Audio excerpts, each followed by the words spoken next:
नवरात्रों में कम से कम 100 गुना ज्यादा फल आपको प्राप्त होता है। गुप्त नवरात्रि साधनाओं के लिए अच्छा अवसर। ओम नमः शिवाय। सब भक्तों को जय श्री राम। आप सभी को पता ही है कि आगे 15 जुलाई को गुप्त नवरात्रि आने वाले हैं। साल में 2 गुप्त नवरात्रि और 2 प्रत्यक्ष नवरात्रि आते हैं, टोटल 4 नवरात्र होते हैं। तो गुप्त नवरात्रों में आप साधना किस प्रकार कर सकते हैं, किस प्रकार आप ईश्वर की अनुकंपा प्राप्त कर सकते हैं, 10 महाविद्याओं की शक्ति प्राप्त कर सकते हैं। 10 महाविद्याओं की साधना की जाती है। दरअसल होता क्या है कि गुप्त नवरात्रि में गुप्त साधनाएं की जाती हैं, जो कि गुप्त तरीके से की जाती हैं। तो वो साधना कोई सी भी हो सकती है। तो अगर आप साधना करना चाहते हैं तो उसके लिए आपके पास कोई योग्य गुरु है तो ठीक है, नहीं है तो भगवान शंकर को गुरु मानकर, और किसी भी साधना का पूरा नियम आपके पास होना चाहिए, उसका मंत्र होना चाहिए, प्रयोग विधि होनी चाहिए, और जो उसमें नियम बताए गए उस नियमों को आपको फॉलो करना चाहिए। गुप्त नवरात्रों का जो महत्व होता है वो ये होता है कि गुप्त नवरात्रों में जो आप जाप करेंगे वह नॉर्मल जाप करने की अपेक्षा 100 गुना ज्यादा अधिक फल प्रदान करता है।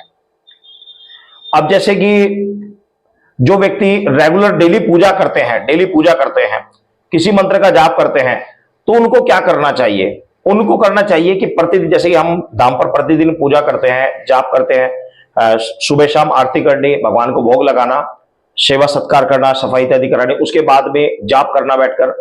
तो ऐसी परिस्थिति में जैसे नवरात्रि इत्यादि होते हैं, तो ऐसी स्थिति में उस जाप को बढ़ा देना चाहिए, 2-3 गुना उस जाप को बढ़ा देना चाहिए। तो लेकिन हमारे पास सबसे बड़ी समस्या ये होती है कि हम ज्यादा लंबा समय तक जाप इसलिए नहीं कर पाते क्योंकि भक्तगण आते हैं तो उनके पूजन कराना होता है, उनका सामान चढ़वाना होता है, तो इसलिए हम ज्यादा देर समय पूजा नहीं कर पाते, मानसिक जाप ज्यादा करते हैं।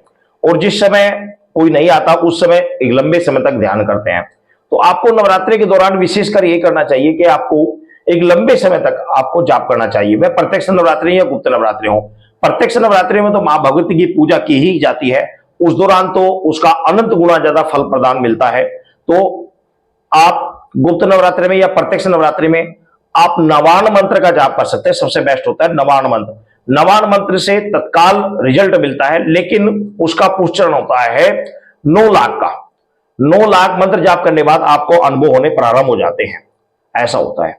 इसी तरह आप अन्य जिस भी देवी देवता की आप पूजा करते हैं उसके मंत्रों का भी जाप कर सकते हैं। जरूरी नहीं कि आप मां भगवती की पूजा करें, जरूरी नहीं कि आप 10 महाविद्याओं की ही पूजा करें।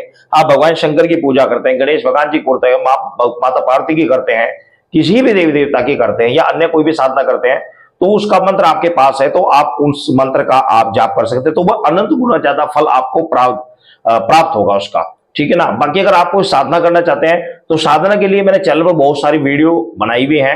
आप किसी भी साधना को आप कर सकते हैं। अगर श्रद्धा भाव के साथ, निष्ठा नियम के साथ आप उस साधना को करेंगे तो सफलता अवश्य प्राप्त होगी। लेकिन इसमें जो मुख्य बात होती है समझने वाली और सोचने समझने वाली और गूढ़ रहस्य की जो बात होती है गुप्त नवरात्रि में, वो ये होती है कि जो भी साधना कर रहे हैं, जो भी जब तक कर रहे हैं, वो गुप्त रहकर करना चाहिए। ऐसा नहीं उसका ढंडोरा पीटना चाहिए या उस सबको उजागर करना चाहिए। गुप्त तरीके से साधना की जाती है और गुप्त तरीके से ही इसका अनुष्ठान पूर्ण किया जाता है। इसमें किसी को कुछ बताया नहीं जाता या किसी को उजागर नहीं किया जाता। हाँ, इतना जरूर है कि गुप्त नवरात्रि या प्रत्यक्ष नवरात्रि के दौरान आपको पवित्र रहना होता है, पूर्ण रूप से पवित्र ब्रह्मचर्य का पालन। साथ ही साथ आपको किसी से हाथ नहीं मिलाना और दूसरे के वस्त्र इत्यादि का प्रयोग नहीं करना, झूठा नहीं खाना, साफ स्वच्छ और पवित्र भोजन करना, साफ स्वच्छ वस्त्र पहनने और पवित्र रहकर सच्ची भावना से पूरी लगनता के साथ आपको जाप करना चाहिए। तत्काल लाभ मिलता है, ऐसी बात नहीं है। गुप्त नवरात्रों का महत्व बहुत अधिक होता है। तो आप श्रद्धा भाव के साथ जो भी साधना आप करना चाह रहे हैं आप कर सकते हैं। सभी प्रकार की साधनाएं चैनल पर मैंने अपलोड की हुई है, आप उनको देख लीजिए और साधना आप कर लीजिए। ये मैंने आपको बता दिया कि गुप्त नवरात्रों में कम से कम 100 गुना ज्यादा फल आपको प्राप्त होता है यदि आप नवरात्रों में, गुप्त नवरात्रों में साधना करते हैं, और प्रत्यक्ष नवरात्र में करते हो तो अनंत गुना ज्यादा फल प्राप्त होता है। तो इसलिए गुप्त नवरात्रि साधनाओं के लिए अच्छा अवसर है, इस पर साधना अवश्य करनी चाहिए। सभी भक्तों को जय श्री राम।